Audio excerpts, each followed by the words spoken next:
Арма қалайық. Сәлеметсіздер ме, білім сүйер қауым. Эфирде 21 ғасыр көшбасшысы зияткерлік сайысы. Мейрамбек, апта сайын әр елдің білім беру жүйесі туралы әңгіме қозғап жүрміз. Мұндағы мақсатымыз қандай? Әрине, шетелдік оқушылардың білімге деген құштарлығын көрсету, салыстыру, тәжірибе алмасу. Дұрыс айтасың, бүгін біз Корей халқының оқушылары жайлы айтсақ. Нақтырақ айтқанда, Оңтүстік Корея оқушылар туралы ғой. Иә, дұрыс айтасың, Оңтүстік Корея оқушылары әлем бойынша тестілеуден ең жоғары нәтижеге ие. Оның бұлай болуының себебі де бар. Қарапайым оқушының күн тәртібі топ менеджерлердің жоспарымен пара-пар.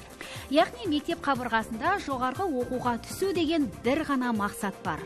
Біздің қатысушыларымыздың да мақсаты жақсы білім алып, жоғары оқу орнына түсу. Ал қазір дүбірлі додада жарысқа түсетін ойыншыларымызбен таныс болыңыздар. Олай болса, 3-ші апталықты бастайтын Әсел Игібаева, Алматы қаласынан. Армысың қазақ елім. Ұлы ғұлама Галатс айтқандай, бұл өмірде еңбек етпесең ештеңкеге жетпейсің. Сол себепті мен өмірімде көп еңбек етіп, биік белестерге жеткім келіп тұр. Бүгін бойымдағы бар күш-жігерді жинап, бүгінгі доданың белесіне жеткім келіп тұр. Тамаша, бірге жетеміз. Келесі дарынды қатысушымыз Жадыра Жәкібаева, Ақтөбе облысынан. Армысыздар, Қазақстанның болашағы білімді жастардың қолында деп, елбасшымыз жастарға, яғни біздерге көп үміт артады. Қандай ғасыр болмасын, жастарымыз Мағжан атамыз айтқандай, арыстандай айбатты, жолбарыстай қайратты болуы хақ. Көсегесі көгерген қазағымның болашағы үшін мен де өз үлесімді қосқым келеді. Бәрекелді, Жадыра. Азамат Қабидоллаев, Павлодар облысынан. Мен өзімді бірнеше өлең жолдарымен таныстырғым келеді. Есімім менің Азамат, қазақтың туған баласы. Алдымда менің бір мақсат атануға көшбасшы дей отыра, қарсыластарыма және өзіме жылдамдықты, алғырлықты тілеймін. Жүйріктің жүйрігі жеңі деп ойлаймын. Бұған күмәнің болмасын. Келесі сайыскеріміз Жандос Сансызбаев, Батыс Қазақстан облысынан. Армысыздар қалайық. Мен Орал қаласынан келіп тұрмын. Мен бүгінгі осы сайысқа қатысу себебім өзімді тек қана бір жақтан ғана емес, жан жақтан жетілдіру. Әрине, бұл ойынға Қазақстан түкпір-түкпірінен деңгейі бірдей мықты оқушылар келіп отыр. Сондықтан мен бүгін өз білімімді толықтырып, деңгейімді өзге сайыскерлермен теңестіріп, көп нәрсе үйренемін деген ойдамын. Тамаша. Ақжан Ораз, Алматы қаласынан. Армысыз, қадірменді ағайын. Бүгінгі сында сайысуға мүмкіндік туғанына өте қуаныштымын. Осы ойында білгеніммен бөлісіп, білмегенімді шыңдай түсемін деп сенемін. Менің ең басты мақсатым ата-анамның үмітін ақтап, халқымның елеулі азаматы болу. Келесі білімді оқушымыз Айдана Сайнулдинова, Шығыс Қазақстан облысынан. Армысыздар, құрметті қауым. Қай істің болсын өнуіне 3 шарт бар. Ең әуелі ниет керек, содан кейін күш керек, содан кейін тәртіп керек деп Мұхтар Әуезов атамыз айтып кеткендей, осы 3 қасиетті бойыма жинай отырып, бүгінгі сайыста өз білімімді тексермекпін. Барлығына сәттілік тілеймін. Қымбатты сайыскерлер, алғашқы айналым шарты бойынша қазір сіздерге тест түрінде ортақ 12 сұрақ оқимыз. Жауап ретінде 3 нұсқа берілген. Сіздер берген нұсқалардың ішінен дұрыс жауапты табуларыңыз керек. Әр дұрыс жауап ұпаймен бағаланса, әр сұраққа ойлануға 5 секунд беріледі. Берген жауаптарыңыздың дұрыс бұрыстығын алдарыңыздағы компьютер түймесін басқаннан кейін жанатын көк және қызыл түс арқылы біліп отырамыз. Жауап дұрыс болған жағдайда көк түс, қателескен жағдайда қызыл түс жанады. 21 ғасыр көшбасшысы зияткерлік сайысы толығымен компьютердің және арнайы сарапшылардың бақылауында екенін естеріңізге саламыз. Ойын шарты түсінікті болса, алғашқы айналым бәйге.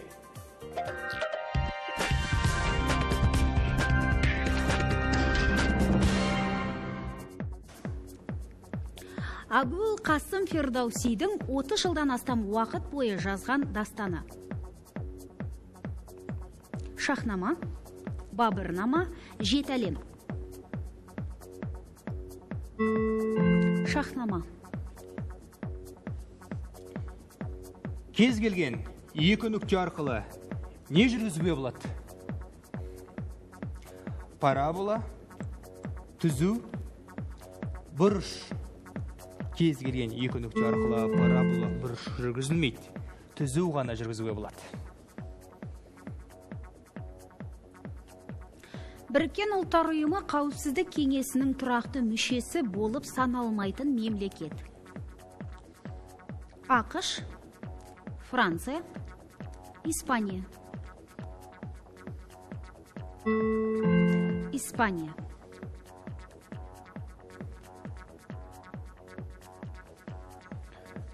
Бір нейронның аксоны. Қыл, тамыр, жүйке. Жүйке.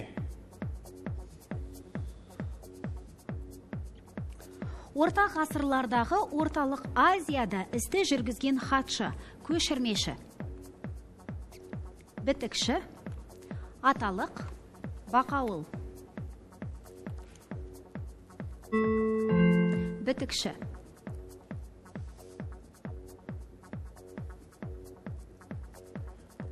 Сұйықтың беткі қабатында әрекет ететін күш. Архимед күші, атмосфералық қысым, беттік керілу күші. Беттік керілу күші. Ойын ортасындағы сараптамаға қараймыз. 6 сұрақ нәтижесі бойынша Жандоста 5 ұпай. Азамат Жадыра Әсел 4 ұпайдан жинады. Ақжанда 3 ұпай. Айданада 2 ұпай. Одан әрі жалғастырамыз. Жыл бойы бір аймақта тіршілік ететін құс. Аққу, торғай, тоқылдақ. Торғай. Ресеймен шектеспейтін ел. Оңтүстік Корея, Солтүстік Корея, Эстония. Оңтүстік Корея.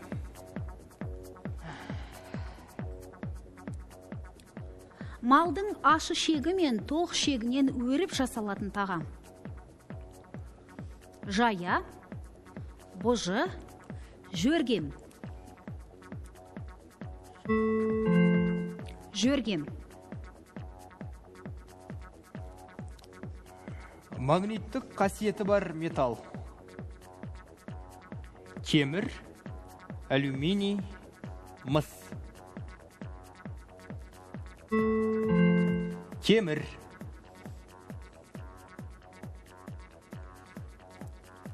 Ағайынды Люмьерлердің деректі фильмі қай жылы шықты? 1910 жылы, 1895 жылы, 1900 жылы. Дұрыс жауабы 1895 жылы.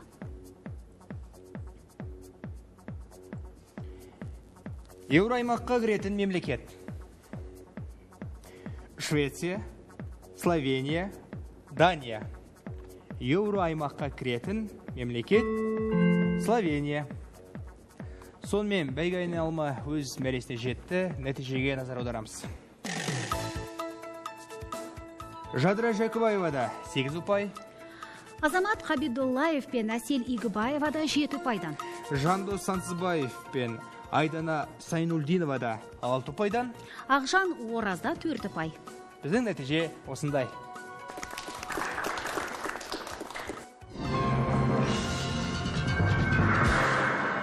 Алма, кәрістердің мектеп бағдарламасының бір бөлігі қандай екен білесің бе?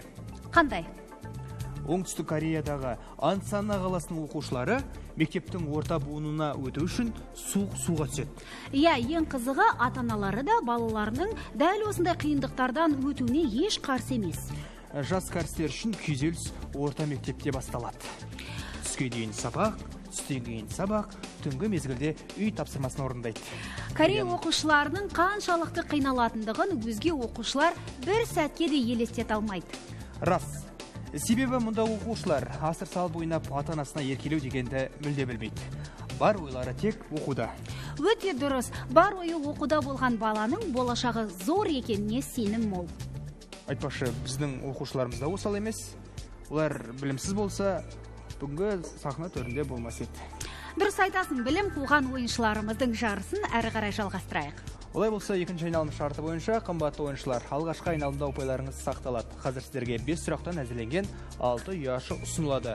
Ұяшық сұрақтары алғашқы айналымда жинаған ұпай санына байланысты. Ойыншылардың орналасу тәртібі бойынша оқылады. Әр сұраққа ойлануға 7 секунд уақыт беріледі. Егер ойыншы өзіне тиесілі ұяшық сұрағына жауап бере алмаған жағдайда, біздің қарсыластар деген сөзімізден кейін түймені басқан алғашқы 2 ойыншы ғана жауап беруге мүмкіндік алады. Жауап дұрыс болған жағдайда 1 ұпаймен бағаланады, керісінше қателескен жағдайда 1 ұпайы шегеріледі. Ойын шарты түсінікті болса, келесі кезең жорға.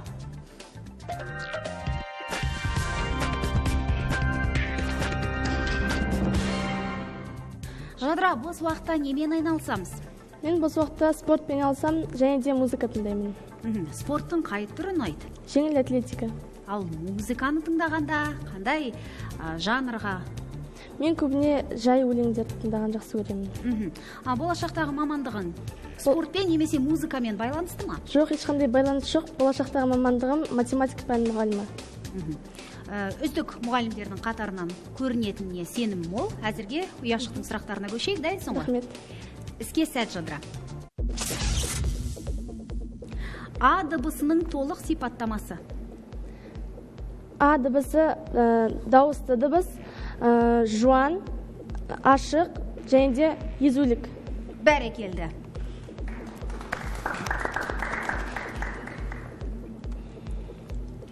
Шеңбер ұзындығының диаметрге қатынасы. Шеңбер ұзындығының диаметрге қатынасы. Оның радиосын береді. Жоқ. Қарсыластар? Азамат. Пи саны. Дұрыс. Жадыра, асықпа. Гималай тауы мен Үнді Ганг ойпаты арқылы бөлініп жатқан Азияның бөлігі.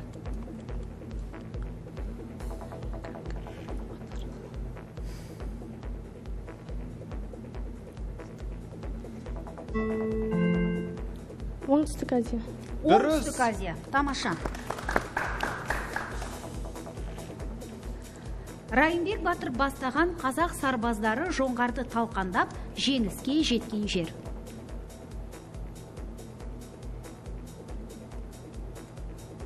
Райымбек Батыр бастаған. Ақтабан шұбырынды. Жатастырдығы ау, Жадыра. Қарсыластар. Әсел. Аңырақай. Қателестің. Ойран төбе.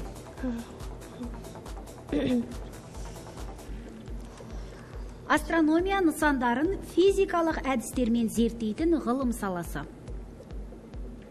Астрономия және физикалық әдістер. Ғылым саласы.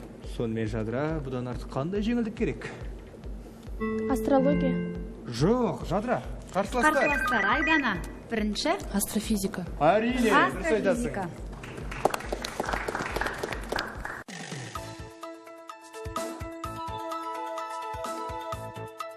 Жадыра, өзіңе 5 сұрақ оқыдым, соның екеуіне дұрыс жауап алдық. Көңіл күйіңді түсірме, алда әлі ұпай жинайтын мүмкіндіктер болады. Достарын қарап қалмай, ұпай жинауға тырысты. Әселдің қадамы сәтсіз болды. Әсел әзірге өзіңнен 1 ұпай шегеруге тура келеді. Айдана мен Азаматты 1-1 ұпайлармен құттықтаймыз. Азамат, бос уақытында спортпен айналысады екенсің. Осы туралы айтып өтсең. Бос уақытында мен достарыммен футбол ойнағанды және жүзуге барғанды қатты ұнатамын. Иә. Неше жыл болды жүзуге барғанымызға? Жүзуге. Осы жыл 1 жылғадай тайып қалды. Мен ойымша, Азамат, жүзу, футбол және 21 ғасыр көшбасшысы, зияткерлік сайысы арасында бір байланыс бар секілді болып тұрады. Иә. Мысалы, футболда сен қақпаға гол салғың келсең, бұлдар сұраққа жауап берген келеді. Ал жүзумен қандай байланысы бар? Жүзуде белгілі бір қашықтарды жүзіп өтсең, ол білсең мені қанағаттырады, мысалы 50 метр, 100 метр. Дұрыс-ақ, білім теңіз. Иә. Жүзем демеңіз, ізгіліктен жасалмаса кемеңіз дейді. Жарайды, сұхбатымызды осы жерден аяқтап, сұрақтар көшейік. Дайынсың ғой? Дайын. Іске сәт, жанкүйер болам. Дыбысының толық сипаттамасы. Жіңішке. Иә. Дауысты, жіңішке. Дұрыс. Езулік. Иә. Және де Қысаң. Қысаң, өте тамаша жауап. Бір нүктеден шығатын, екі сәуледен құралатын геометриялық фигура. Асықпа, бір нүктеден шығады екен, көз алдымызға елестетеміз. Екі сәуледен құралады екен. Ол фигураның атын қазір біздің азамат дәл табады. Конус. Конус емес, қарсыластар. Жадыра. Бұрыш. Бұрыш, әрине, дұрыс айтасың, Жадыра. Келесі. Қан ұйымайтын ауру. Аты жаман. Осыны табу керек. Қан ұйымайтын ауру. Жоқ. Қарсыластар. Ақжан. Қант диабеті. Қан диабеті емес. Жандос. Гемофилия. Тамаша. Дұрыс. Азаматтың ең жақсы қасиеті адамдарға жақсылық жасау. Дегенмен азамат ұпай жинау керек. Осыны ұмытпа, жинақы болайық.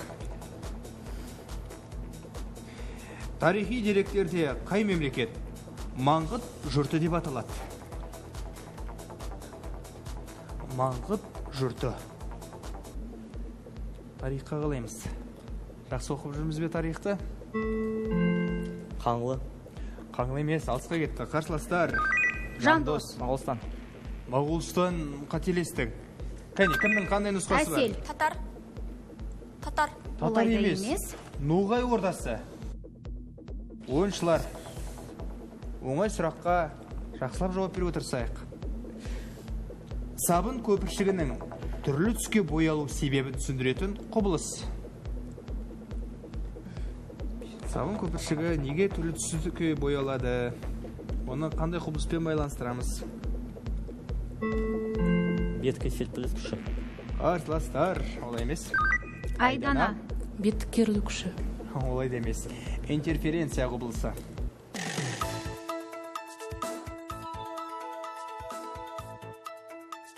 Азамат, өзіңе 5 сұрақ оқыдым, соның тек 4-еуіне емес, біреуіне дұрыс жауап беріп бір ұпай алдың. Достарыңды ұпай жинауға тырысты. Жадыра бір ұпай алып, бір ұпайға толтырса, қоржын. Жандос та Жадыраның жетістігін қайталаған. Бірақ кейін қателесіп бір ұпай шегеруге мәжбүр болдық. Сондай-ақ Әсел, Ақжан, Айдана, сіздерден де бір ұпай шегереміз. Келесі кезекте Әсел. Әсел, ұпай жоғалттым деп көңіл күйің түсіп қалған жоқ па? Жоқ. Болашақта кім боламыз? Инженер жобалаушы. Өте күрделі мамандықты таңдаған екенсің. Қазірдан бастап осы физика саласын терең оқып жатқан шығарсың, иә? Қандай да бір конкурстарға қатысып, олимпиадаларға қатысып, бір жүлделі орындарға ие болған кезің болды ма? Қандай жетістіктеріңмен мақтана аласың? Мен алдыңғы жылы республикалық және қалалық, осы жылы қайттан қалалыққа қатысып жүлделі орындар алдым. Математика, физика пәнінен, иә? Математика и физика. Екі пәнді қоса. Бәрекелді, тамаша.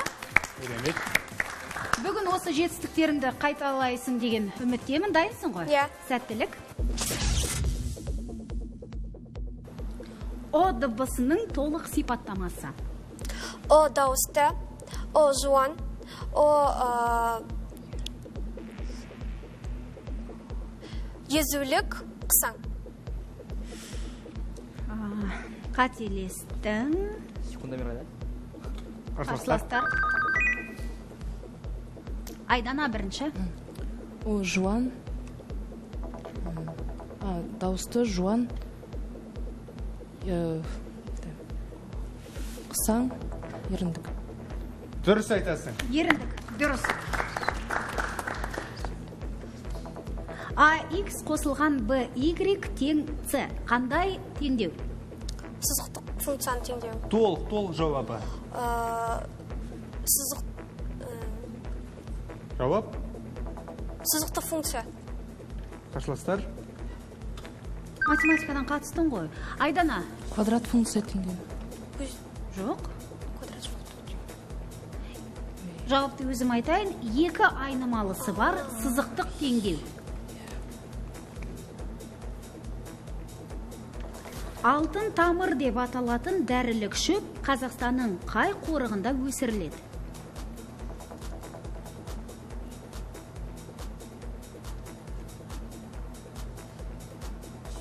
Марқакөл. Марқакөл. Тамаша.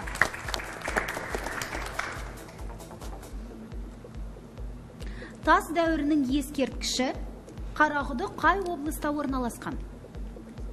Жамбыл. Қарсыластар.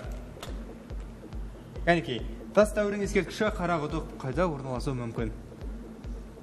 Жауап жоқ, өзіміз айтамыз. Оңтүстік Қазақстан облысында. Электр желісіндегі кернеуді тежеп реттейтін электр құрылғысы. Физикаға қатысты. Әсел, тәжірибеден жасаған шығарсың деген ойдам. Резистор. Қарсыластар. Азамат бірінші. Реостат. Реостат, дұрыс.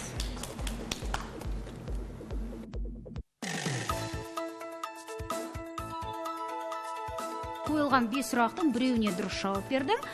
Достарын қарап қалмай ұпай жинауға тырысты. Азаматта 1 ұпайы бар. Айдана 1 ұпай қосып еді, кейін қателесіп, соны шегеруге тура келеді. Нағыз алыс берістің қызған шағы, иә? Келесі кезекте Жандос. Жандос, отбасың туралы білім біледі. Жалпы үйде нешінші баласың? Кенжесімін, екінші Үйдің баласымын. кенжесі. Неше ағайындысыздар? Екеу. Екеу, үйдің үлкені? Ағам бар. Есімі? Айдос. Айдос. Жалпы үйдің кенжесі болған, ол әрине көп жағдайда қуанышты, сондай бір қызыққа толы болып есептелінеді. Өзінің жақсы жақтары да болады, жаман жақтары да болады былай. Ал айта отыр, жассын да жаманын да. Кішкентай кезінде мені кішкентай болғасын, сен кішкентайсың деп ағам үй жинаған кезде көп жұмыстар беріп қояды. Бірақ інісі бардың, тынысы бар, ағасы бардың, жағысы бар деген сияқты. Ағам да маған сабақ кезінде көмектесіп, көп қолдау көрсетіп отырды. Сол жақсы жақтары енді ата-аналарынан сұрасам да біріне алып береді деген сияқты. Осы ойынға кетіп бара жатқанда ағаң өзіңе қандай тілек білдірді? Жақсы ойын көрсетіп, түкелдет. Ата-анасы да, бауыры да тақым қысып, уайымдап отқан шығар. Бірден қинамай сұрақтарға көшейік. Қарсы емессің ғой? Жоқ. Іске сәт. Ү дыбысының толық сипаттамасы. Жіңішке, қысан, еріндік. Еріндік дұрыс айтасың. Бәрекелді. Әзірге 10%-ға сенімді ақтадың. Бірақ жайбарақаттылыққа жол жоқ, жалғастырамыз. Төрт бұрыштың ішкі бұрыштарының қосындысы. Қанша градусқа ма? Қанша градусқа тең? 360. 360 градус дұрыс. Қалқанша без гормонның құрамындағы химиялық элемент. Йод. Йод әрине. Рейхстагқа жеңіс туын тіккен халық қаһарманы. Қазақтың мақтанышы. КСРО халықтарының арасынан қазақтың мерейін үстем еткен жауынгер. Бабамыздың, атамыздың атын білетін шығарсың, кәнекей, Жандос.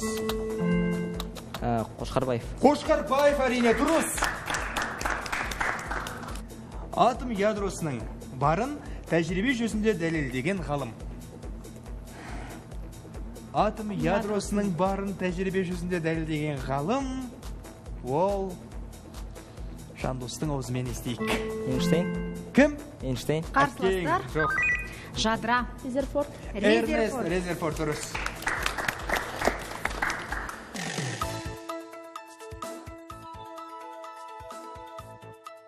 Бес сұрақтың төртеуіне дұрыс жауап беріп 4 ұпай алдың. Жадырада 1 ұпай бар. Жаррайсыңдар. Біз жалғастырамыз. Айдана, кезек өзіңе келіп жетті. Қалай Жандостың қарқынына қарап қорқып қалған жоқсың ба? Жоқ. Сенің де білім деңгейін Жандостықнен кем емес. Солай ғой, не оқыды, қалай дайындалдың? Көп кітаптарды қарадым, интернет ғаламтордан ақпараттарды қарадым. Жалпы оқудағы жетістіктерің қандай? Оқудағы жетістіктерім көптеген республикалық олимпиадалардан жеңіспен оралдым. Бүгінде өзіңе жеңіс тілей отырып, сұрақтарға көшейік. Іске сәт. А дыбысының толық сипаттамасы.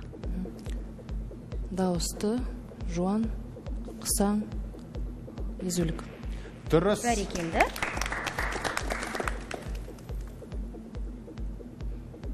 Екі өлшемді бет.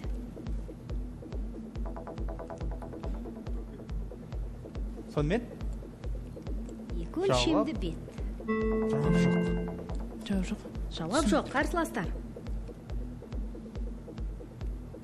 Ешкім білмейтін сияқты жазықтық.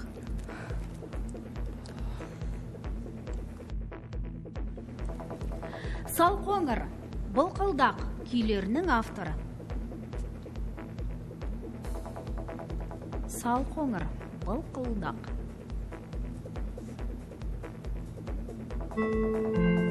Айдана, есімізге түсірдік пе қалай? Жауап жоқ. Қарсыластар. Ақжан. Құрманғазы. Құрманғазы ондай күйі жоқ. Жауапты өзім айтайын, Тәттімбет Қазанғапұлы.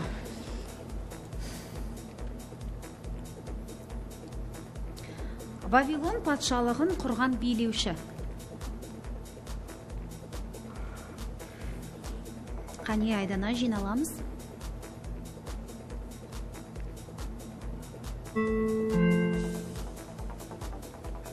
Айдана, жауап.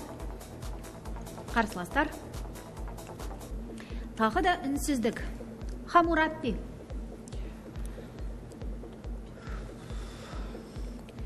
Бір қалыпты қозғалыс кезінде үдеу неге тең болады? Нөлге тең болады. Нөлге тең болады, дұрыс.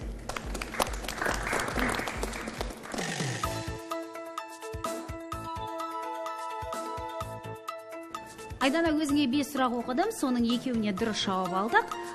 Жаман емес. Ақжан, өзіңнен әзірге бір ұпай шегеруге тура келеді.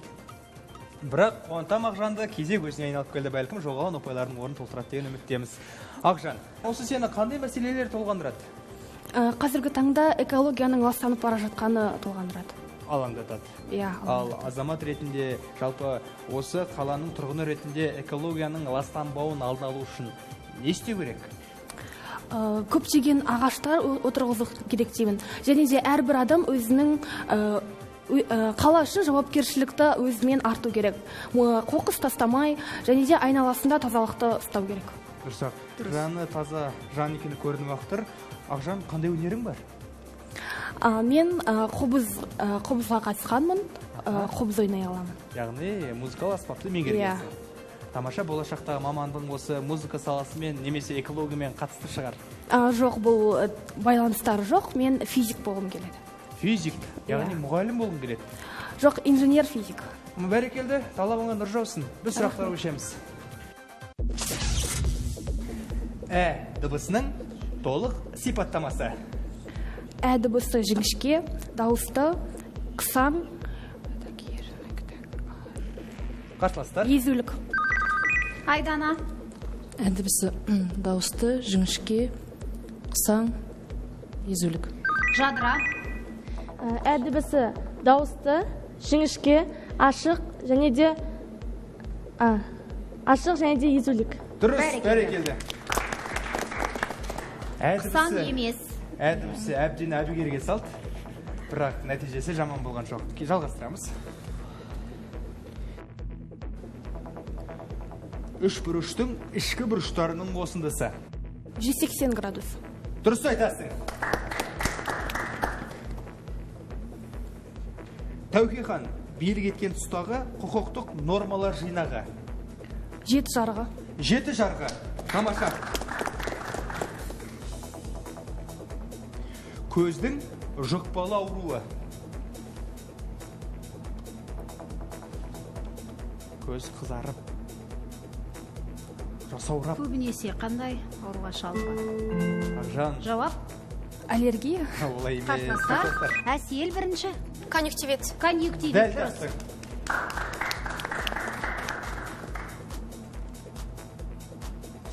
Электр зарядтарының белгілі бір ретпен бағытталған қозғалысы.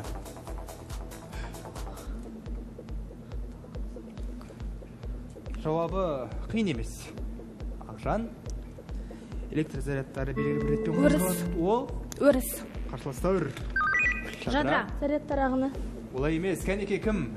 Жауап беріп, келесі кезеңге өтудің таптырмасы мүмкіндігі туындап тұрғанда азамат. Электр тогы. Электр тогы, жарайсың. Ақжан, өзіңе 5 сұрақ оқыдым, соның тек екеуіне дұрыс жауап беріп 2 ұпай алдың. Достарың да өте белсенді болды бұл жолы. Жадыра алғашында ұпай алып еді, кейін қателесіп бір ұпайын өзіміз қайтып алдық. Сондай-ақ Азамат пен Әселде бір ұпайдан бар, ал Айдана бұл айналымды бір ұпайын шегерумен аяқтады. Сонымен тартысқа толы екі кезең осымен тәмам. Екі кезең қорытындысына назар салайық. Жадыра Жәкібаевада 12 ұпай. Азамат Қабидоллаевта 11 ұпай. Жандос Сансызбаевта 10 ұпай. Әсел Игібаева мен Айдана Сайнулдиновада 7 ұпайдан. Қошеметімізді көрсетеміз. Ақжан Оразда 4 ұпай. Әрине, ойын болған соң кейде қуанамыз, кейде ұпай жетпей, өкінішті тұстар болатын анық. Дегенмен бір нәрсе ақиқат. Білім бәйгесінде жеңілген ешкім жоқ. Әркім өзіне пайдалы нәрсе ала біл, демек жеңімпазсыздар. Өкінішке қарай ойын шарты болғандықтан Әсел, Айдана және Ақжан өздеріңізбен қимай осы жерден қоштасуға мәжбүрміз. Десек те, алдағы білім бәсекелерінде осы кеткен кемшіліктердің орнын толтырып, жеңіс тұғырынан көрінулеріңізге шын жүректен тілектеспіз. Үлкен алғысымызды білдіреміз. Жадыра, Азамат, Жандос өздерімен 3-ші айналымда жолығып, нағыз көшбасшыны бірге анықтаймыз. Қымбатты білім сүйер қауым, арнамыздан алыстамаңыздар. Дәл қазір сан түрлі сезімді бастан кешкен сайыскерлер арасындағы ерекше сұхбат. Сол арада Дәулет Төлеутайұлымен бірге. Өткізіп алмаңыздар.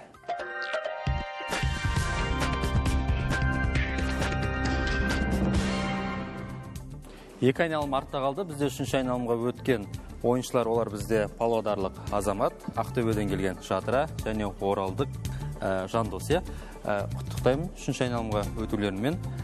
Азамат, саған бірінші және екінші айналым сұрақтары қаншалықты қиын болды? Негізінен дода сайысында сұрақтар бір күрделілік болды. Өйткені тарихтан келді және биологиядан келген сұрақтар бір қиынға соқты. Ал енді өзің қай саланың сұрақтарына жақынсың? Мен физика, әдебиет, қазақ тілі және тағы басқа. Жан-жақтысың ғой, иә? 3-ші айналымға қаншалық дайынсың? 3-ші айналымға бар дайындалым, дайындалдым. 3-ші айналымда көріп жатамыз. Олай болса, 3-ші айналымда мен саған тек сәттілік және де жеңіс тілеймін.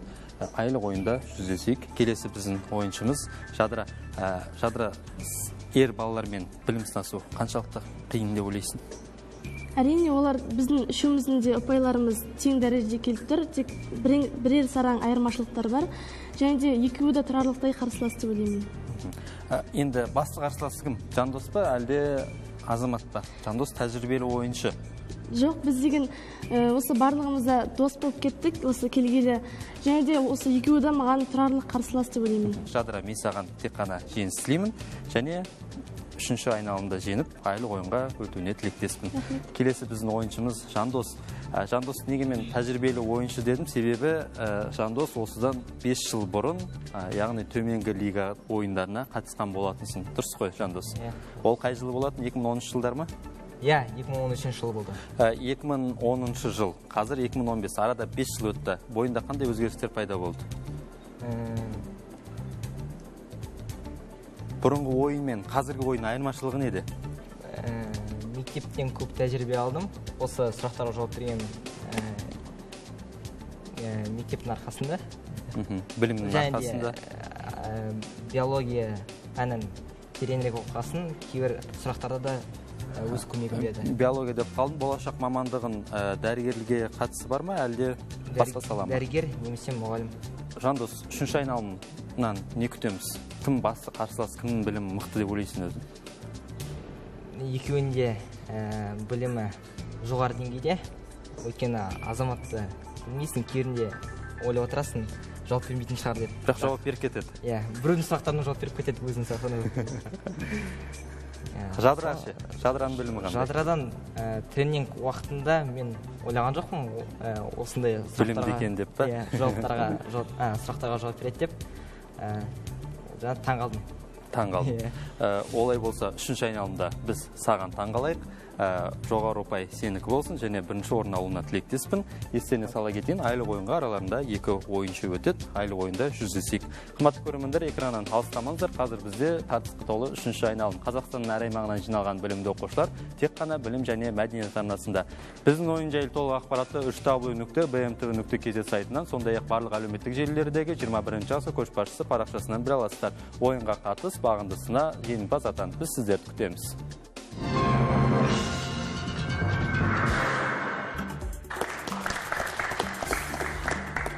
Ойын жүйріктері өз биігін бағындырып келеді. Алда 3-ші айналым, ойын шартымен таныстырып өтейін.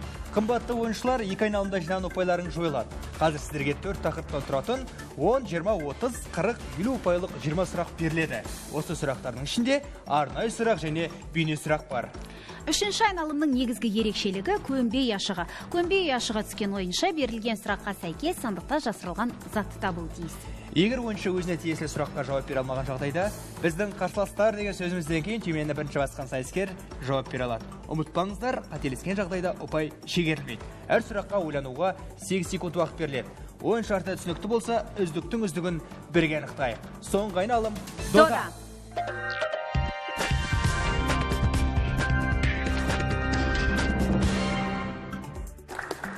Дода тақырыптары: мұңлық, зарлық, Олимпиада қызықтары, география, ғылыми фантастика. Жадыра, таңдаймыз. Мұңлық, зарлық, қырық. Ұйықтап жатқан қара дәудің үстіне шығып, күреспек болған зарлыққа дәу не дейді?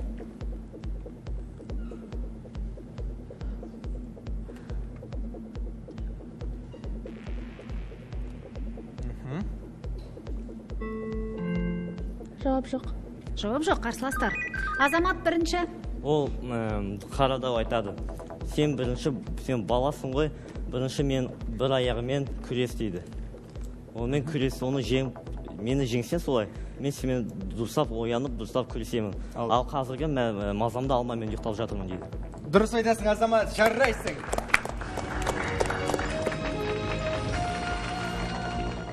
Кезек өзіңде, қай ашық? Мұңлық, зарлық, елу. Өмірінде күліп көрмеген Күлмесхан не себепті зарлықтың сөзіне күледі? Күлмесхан зарлық ханның әкесінің қайғы сұрап жалаңаш келгеніне күледі. Не себепті? Өйткені ол бұрынғыда 10 есе дәулетті бір хан болған екен. Дұрыс, қабылдаймыз.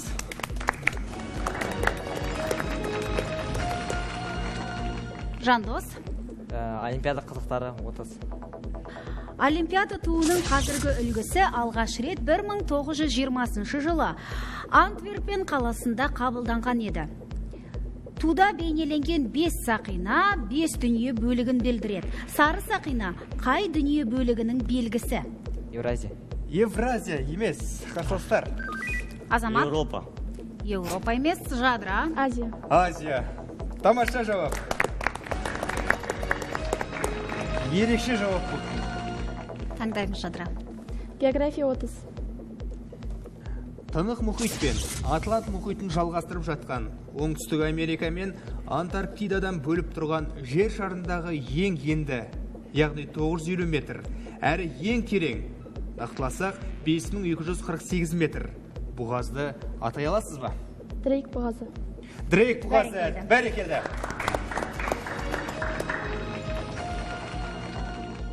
Азамат. Мұңлық, зарлық, 30. Дарияға тастамауын, өскен соң асырайтынын айтып жалынған баланың даусын естіген Мыстан кемпір не істейді? Мыстан кемпір аларда баланы басына аяйды, бірақ содан кейін оны шапалақпен орып суға тастап жібереді. Дұрыс, керемет жауап.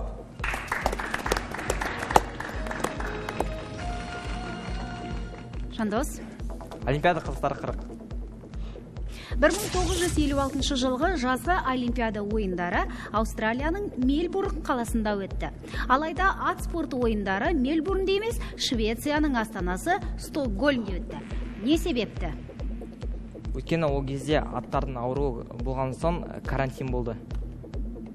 Карантин болғасын Мельбурн оны қабылдай алмады да, Стокгольм ат жарыстары Стокгольмде өтті. Дұрыс, өте дұрыс, керемет. Бәрекелді. Таң қалдырдың бізді. Әзірге үзілісті сараптамамен толықтырамыз. Азаматта 120 ұпай. Жадырада 60 ұпай. Жандоста ілеспеле жатыр бізбен бірге 40 ұпай. Сонымен, жадыра тақырып таңдау кезегі өзінде. География 20. Ең құрғақ материк. Австралия. Қарсыластар дей алмайым, дұрыс айтасың, жадыра.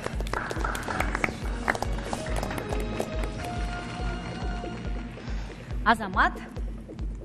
Мұңлық зарлық 20. Күлдің ғой. Азамат, бұл бізде көмбе сұрақты ортаға сандығымызды алдырған соң оқитын боламыз.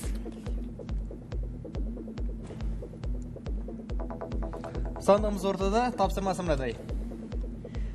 Ханшайымның беріп жіберген қалтасына қанша дүние салса да, қалта толмайды.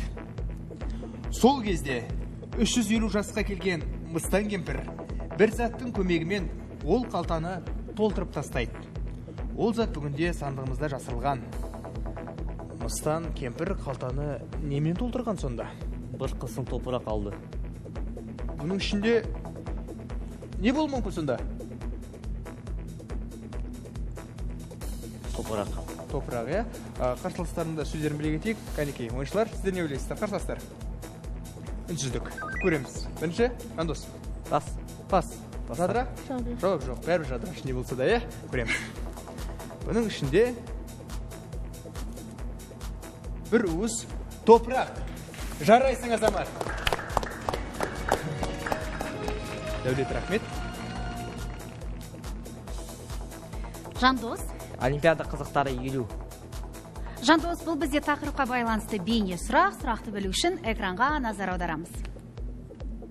1980 жылы Мәскеу Олимпиадасына 145 елдің өкілдері қатысатын болып жоспарланғанымен, Жапония, ақш, Оңтүстік Корея, Германия, Канада, Түркия сияқты 65 елдің спортшылары жарысқа келмеді.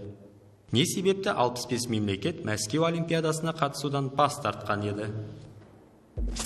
Мен қырғиқабақ соғыс деп ойлаймын. Қырғиқабақ соғыс қай елмен? ақш пен Ресей арасында. ақш пен Ресей арасында деп ойлайсың. Қарсыластарымның нұсқаларын көрейік. Азамат. Ол кеңес одағының Ағылстанға әскер кіргізумен байланысты сол жылдары 79-80 жылдары. Дұрыс, жауабыңды қабылдаймыз. 1979 жылы КСРО Ауғанстанға әскерін енгізуге байланысты 65 ел жарысқа бойкот жариялаған болатын. Азамат, нағыз Азамат. Жадыра. География 40. 1821 жылы орыс жихан кездері Беллинсгаузе мен Лазарев ашқан ең үлкен жаңалық. Кариб теңізі. Кариб теңізін ашты ма? Қарсыластар. Азамат. Антарктида. Антарктида. Бәрекелді. Тамаша.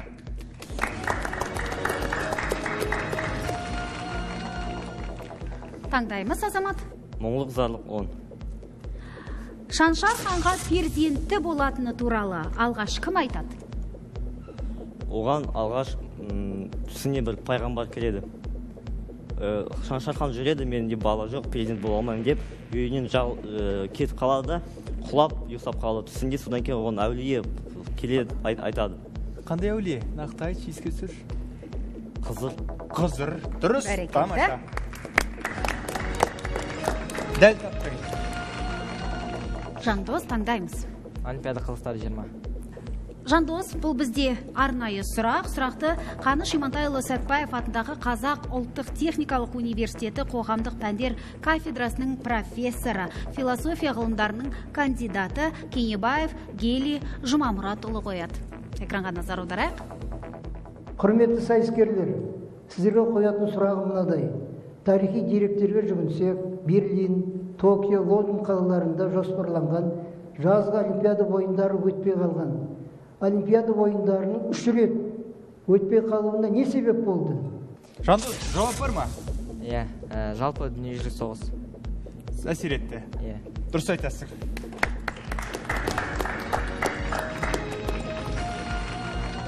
Тағы да сараптаманың кезегі келді. Азаматта 240 ұпай. Жадырада 80 ұпай. Жандоста 60 ұпай. Енді Азаматқа кішкене демалуға болады, бірақ дегенмен де жауап беруге тырысқан жөн. Нағыз қызық Жандос пен Жадыраның арасында өрбейтін секілді болып тұрады. Сонымен Жадыра, таңдау кезегі өзіңде. География 10. Өте күрделі сұрақ.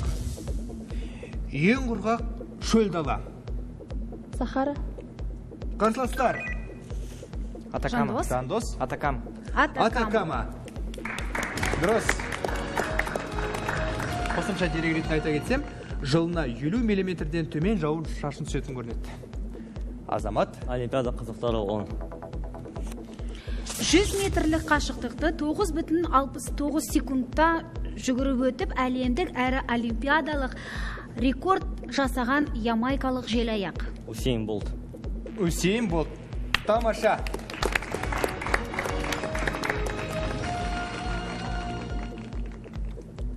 Жандос, соңғы сұрақ. География 50.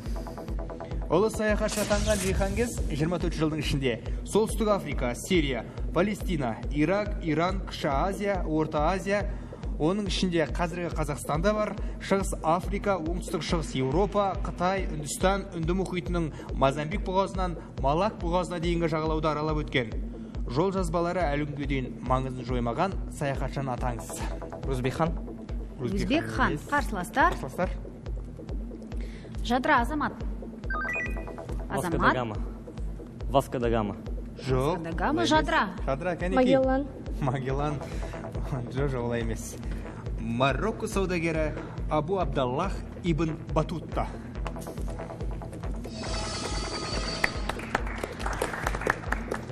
Ештен етпес, соңғы сұраққа жауап бере алмадық. Дегенмен де ең басты қуаныш сараптамаға келіп жеттік. Үш кезең қорытындысы бойынша Азамат Қабидоллаевта 250 ұпай. Жадыра Жакыбаевада 80 ұпай. Жандос Сансызбаевта 70 ұпай.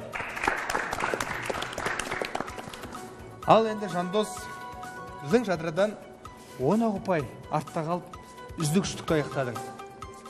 Сонымен айтарың бар ма?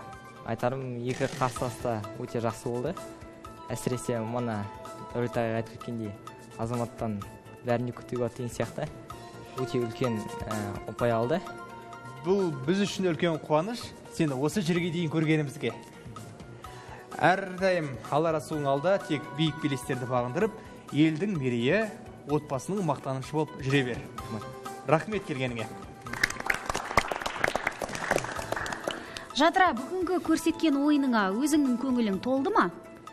Жоқ, менің көңілім толған жоқ. 80 ұпай негізі жоғарғы көрсеткіш емес. Рас, оған келсем. Төмен демесем дағы орташадан төмен көрсеткіштердің бірі. Не себепті? Азаматтың ұпайы жоғары. 3 есе. 3 есе, иә. Не жетіспеді? Жаңағы дайындықтың аздығы және де өзім жаңағы қобалжудан мүмкін мен бірінші және екінші айналымнан кейін үшінші айналымға өтемін деп ойлаған жоқпын.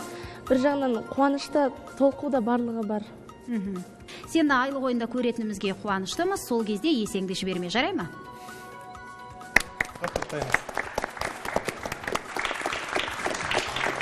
Сонымен, бүгінгі 3-ші апталық ойынымыздың көшбасшысы Павлодар облысының білімді оқушысы Азамат Қабидоллаев.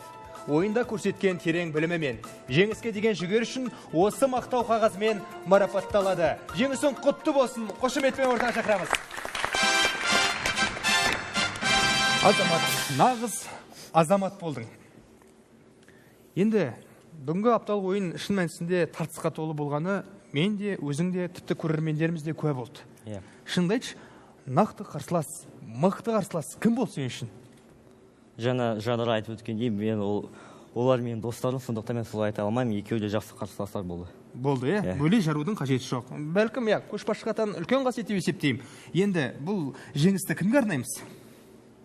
Бұл жеңісті менің Павлодардан келген достарыма арнаймын. Және Жадыра мен Жандос та бар бұның ішінде? Жандос пен Жадыраға да арнаймын. Бәрекелді, нағыз мәрт жігіттер жасасын.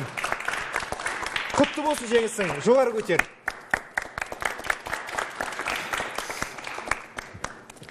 Білімді жетер мұратқа. Білетінің 1-9, білмейтінің 99. Құрметті көрермен, бүгінгі сайыс осымен аяқталды. Жеңімпаздар көп болсын. Келесіде кездескенше аман сау болыңыздар.